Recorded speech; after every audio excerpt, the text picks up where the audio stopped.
Bırakır mısın? Bırak ya. Bırak.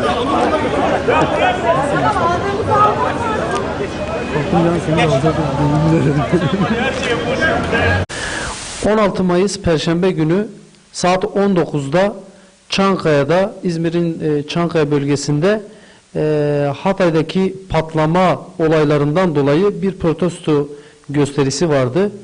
Biz de muhabir olarak, İlke Haber Ajansı'nda çalışan muhabirler olarak ben ve yanımdaki muhabir arkadaşım olay yerinde bulunuyorduk. Doğal olarak her muhabirin yaptığı gibi biz de haberimizi yapmaya çalıştık. Görüntülerimizi aldık, kamera çekimlerimizi yaptık.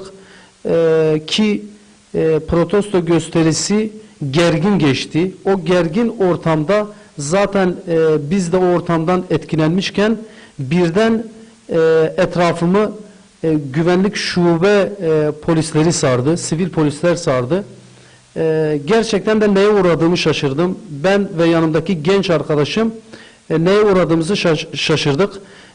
İşte bize hakaretvari sözler sarf ettiler. Bir anda baktım ki amirleri olduğunu sandığım polis memuru bağırmaya başladı. Kimdir bu? Sen kimsin? Ne yapıyorsun? Neden çekim alıyorsun?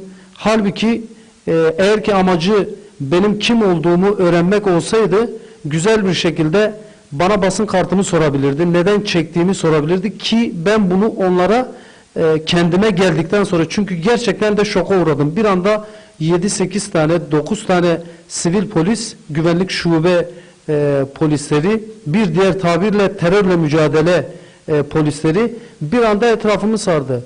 Gerçekten de şaşırdım. Buna rağmen ben onları sakinleştirmeye çalıştım. Neden bağırıyorsunuz? Ben muhabirim, buyurun kartım deyince benden kimliğimi de istediler.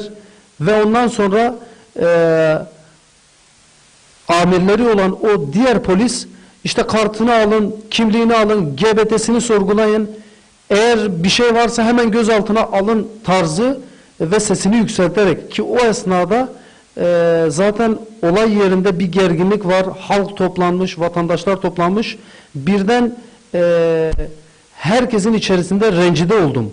Orada gururum yerler altına serildi ki ben bunun altında art niyet de arıyorum. Çünkü o kadar basın mensubu vardı, hiçbirisine böyle bir uygulama yapmadılar. Ben bunu kendilerine de söyledim. Yaptığınız bir şey yanlış. Bakın burada bir sürü muhabir var. Siz herkesten bu şekilde bağırarak, çağırarak kart mı istiyorsunuz? GBT mi sorguluyorsunuz?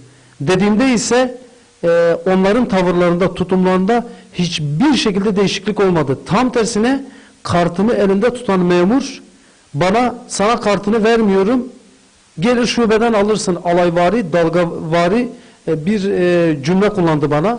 Ben de neden şubeden alacağım ki? Eğer GBT'ye baktıysanız, ki bana göre bu da yanlış, ben basın mensubuyum, orada görevimi yapıyorum, GBT'me baktıysanız verin kartımı gideyim dediğimde ise kartını vermiyorum. İstersen gel şubeden al şeklinde bir cevapla karşılaştım. Dilekçemi hazırladım. Savcılığa bir an önce gidip suç duyurusunda bulunacağım ve rencide oldum. Kartım şu anda, basın kartım onların elinde. Basın kartımı da savcılığa yapacağım suç duyurusunda geri almak için savcılığa suç duyurusunda bulunacağım.